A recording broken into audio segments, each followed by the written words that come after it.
Bonjour à tous, aujourd'hui je vais réaliser une vidéo sur la loi binomiale. Un concours sportif est organisé chaque année pour relier deux villages le plus rapidement possible. Plusieurs moyens de déplacement sont possibles, à vélo, en roller et à pied. On admet que les résultats des différentes années sont indépendantes les uns des autres. L'expérience des années précédentes permet de considérer que la probabilité pour le vainqueur d'avoir effectué le trajet à vélo est de 2 tiers. Calcule la probabilité qu'au cours des 6 prochaines années, l'épreuve sera remportée au moins une fois par un concurrent non cycliste. Donnez également la valeur approchée au millième de cette probabilité. Donc pour ce faire, cette expérience donne lieu à deux issues possibles.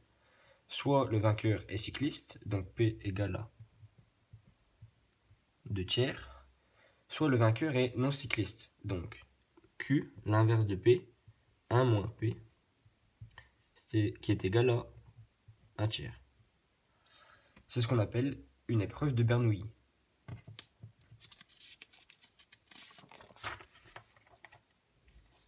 Cette épreuve est répétée n égale 6 fois de manière identique et indépendante. C'est ce qu'on appelle un schéma de Bernoulli. Soit x, la variable aléatoire qui compte le nombre de victoires cyclistes. Ainsi, x suit la loi binomiale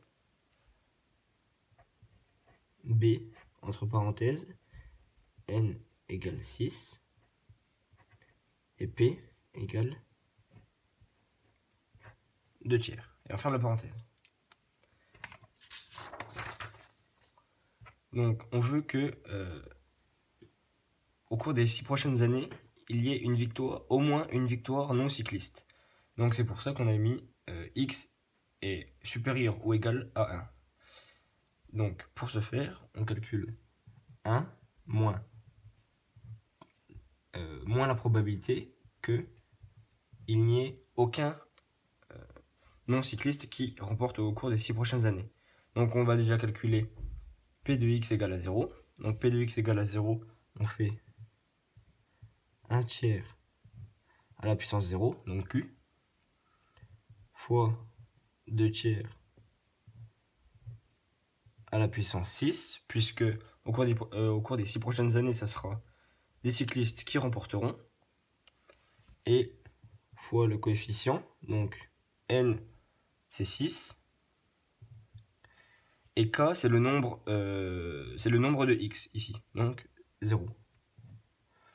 On calcule et ce qui nous donne 0,088.